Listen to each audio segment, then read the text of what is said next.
So, what's your name? Kevin. Kevin. So just to tell you about my channel, while we're on camera, it's for my church.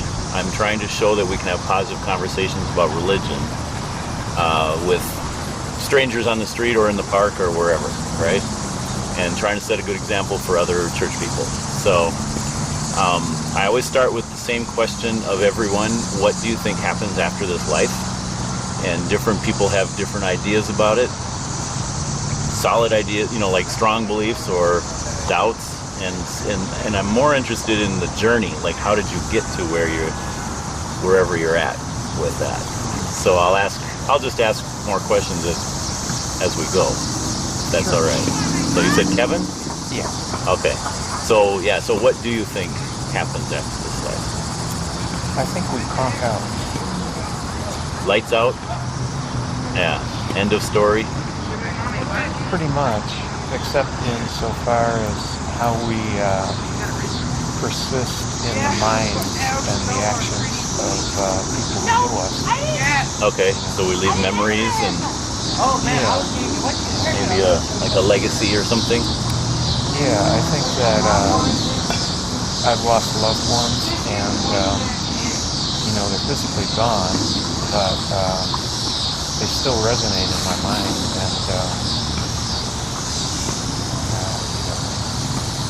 they influence my behavior. I ponder their wisdom that they transmitted to me, and I miss them. I kind of converse with them. They're still kind of present, even though the physical body is gone, and I can't really talk to them anymore. So the conversing with them would be.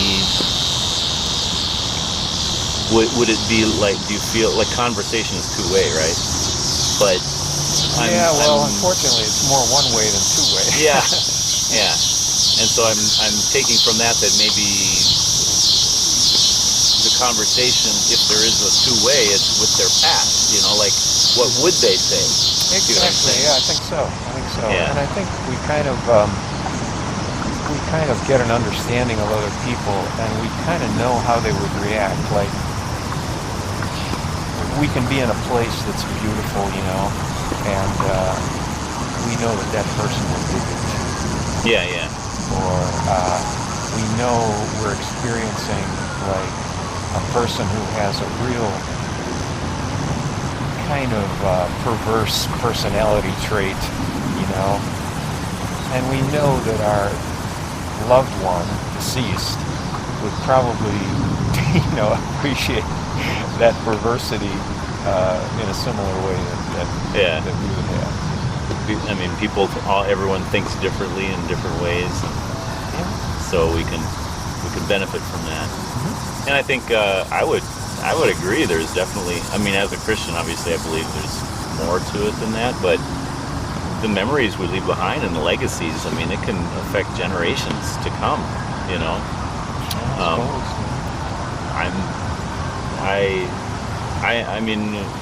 Even if we just think about like the writings people leave behind, we can read books they've written back 500,000 years ago, and it can affect us.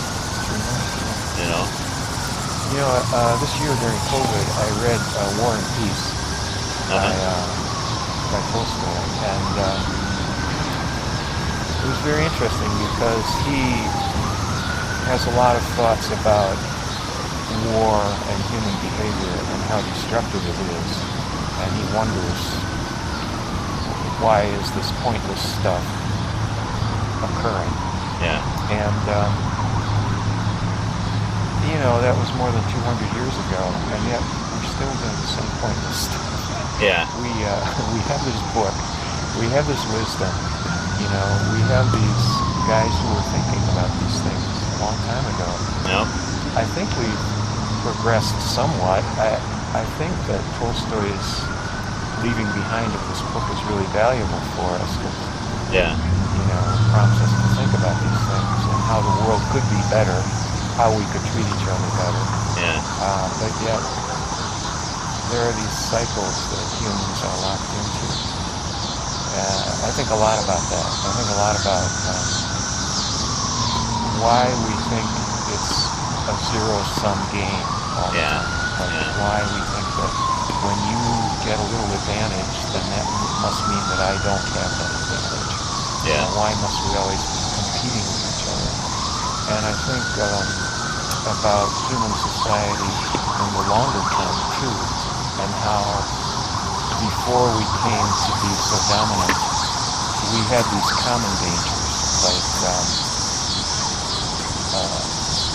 lions or Snakes in the grass, or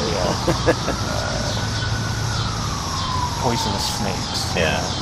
And I think people had to kind of think collectively, perhaps more in the past, when there were fewer of us and we weren't as much in competition with each other, but rather kind of in a common struggle for the survival of the species. Yeah. So yeah, I hadn't thought of that there was less competition back then, probably more natural resources, because competition comes from scarcity of resources. Well, we assume it does, I guess. Maybe it comes from greed, where people want more than they need, too. well, some scarcities are artificial, right? Because we know, right? Yeah. We know that we have the knowledge, right? Yeah. And we've got the technologies where if things were spread around, right?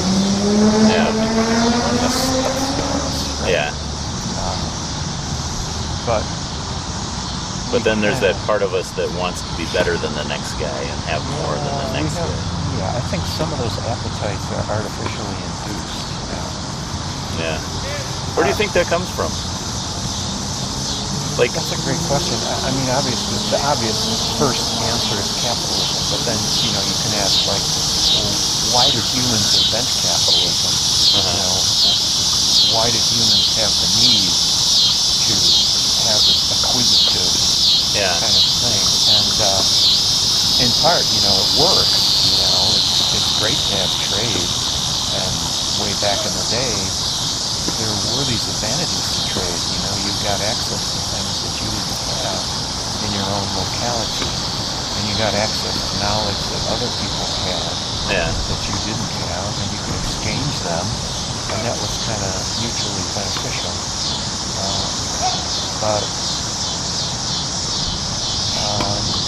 I've been thinking a lot about capitalism lately, reading some books and things, because it seems like the political polarization is around capitalism versus, say, socialism or communism. And it seems, though, that that there's more people on the left for the socialism and communism who are part of corporate, the corporate structure, worldwide corporations, which aren't they the ultimate in capitalism, and why is it that they're supporting the left and wouldn't support the right? See what I'm saying? So I guess when I hear you say, I want to get back to my question about what happens after this life, but I'm just curious, do you differentiate between, say, entrepreneurship and world, large multinational corporations? Yeah, I think because you wouldn't be against entrepreneur. The guy on the street who's selling, trying to make a buck. No. Or a small shop owner or something like that, right? No. It's interesting because I've traveled a bit, and in a developing country, it seems to me like there are fewer barriers to entrepreneurship than there are in the U.S. And yeah, I think so. I was just in Guatemala and saw a lot of entrepreneurs. You can go down to Chinatown any morning, and there will be people, selling vegetables on the sidewalk. Yeah. I love to see that. No. But that's not something that you would see in most small towns in the U.S. I guess taking its place would be people working for those multinational corporations. You know, so like that's what it seems like that's what the government here is promoting is you can't have a small shop or something on the street because you don't abide by our government standards, or we're going to make you have a license. The government per se, I think that the larger industries have done a lot to corral the government and to promote their interests. Yeah.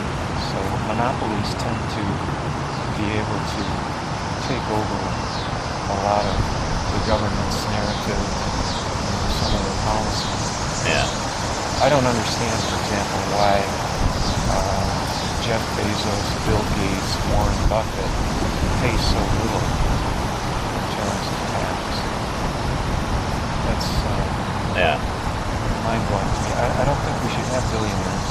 I just can't wrap my mind around the concept. Think about it. Like, if I gave you $1 million, right, and I said you can spend it any way you want, and so this year, think of what you could do. You could buy yourself a house, even at the inflated prices that houses are at now, because we have a shortage of, I heard a statistic today, millions of houses. Supposedly we have a shortage. Although, a lot of people have 2 houses in this country, so I don't know where the shortage comes from. So anyway, let's say I gave you $1 million. You could buy a house, you could buy a new car, you could probably send yourself to college if you wanted to re-educate yourself, and you could still have money left over to throw into investments that might sustain you, in your retirement. But that's just $1 million, right? And that's a staggering amount of money, like more than you could anticipate ever receiving in 1 year, right? Yeah. But then think of $1 billion. That means that you could do that for 1,000 years. Yeah. Like, I could give you $1 million every year for 1,000 years, and it would take you 1,000 years to go through that $1 billion. Now think of our multi-billionaires. Yeah. We've got guys who have hundreds of billions of dollars now. It's just it's almost humanly incomprehensible that we've set up a system that is so unbalanced. Yeah. And people say, well, they earned their money. But I would argue, no, they didn't earn that money. I've worked for multinational corporations, and I know that the wealth of that corporation came from the people who were working in the corporation. Right. Yeah. Bill Gates is not such a genius, His genius was convincing everybody to kind of pull on the oars to get that ship going, and of course they shared. Everybody, once there's a ship that looks like it's making money, everybody jumps on board because they want to have a living, they want to have a life and prosper, Yeah. And once you get that kind of ship in motion, then it becomes almost self-perpetuating. It almost feeds itself. Yeah. So Kevin, along with feeling like it's lights out when we die, would you, kind of going hand in hand with that is, would you say God exists? Because there's this whole idea of like you're on if you have a soul that's on a spiritual plane, God would be on a spiritual plane. No, I think that Christians obsess about this, to be honest with you.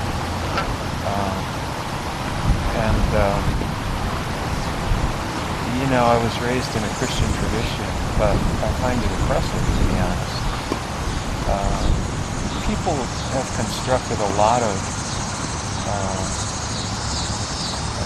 metaphysical concepts to help them, cope, And I think one of the main reasons for religion is that it provides a way of coping with death, coping with loss, right? When we lose a loved one, we want to know, like, what happened to them, and we want to have some kind of secure feeling about like what will happen to us when we die.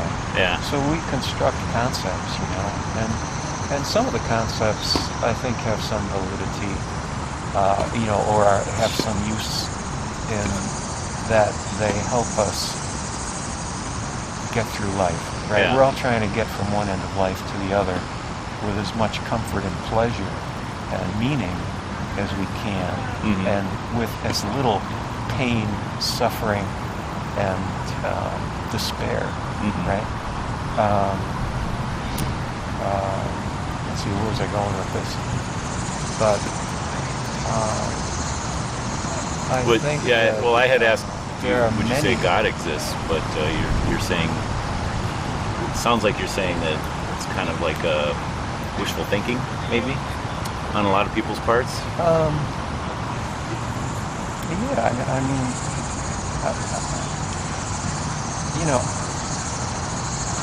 people come up with these ironclad visions of what God would be, Well, one thing that I'm always kind of amused by is how God gets assigned a gender. I mean, God can't have a gender if God existed, right? Because then there would have to be a Mrs. God, right? I mean, assuming that God was male, which generally in our culture we assume that God is male, and that leads to a lot of patriarchal kind of thinking, I think, that I don't think is helpful. But if God were male, I mean, maleness implies femaleness, right? I mean, we have Pretty sex much, yeah. because we reproduce, right? Yeah. Well, I think you've got enough material Oh, okay. for an entry on the blog, and I congratulate you on what you're doing. It takes some gumption to track down people. I have tons more questions, but if you have to get going or whatever. Yeah, I do. Yeah. Actually, No worries. I have to get going. I also have to pee. So those are two reasons to go.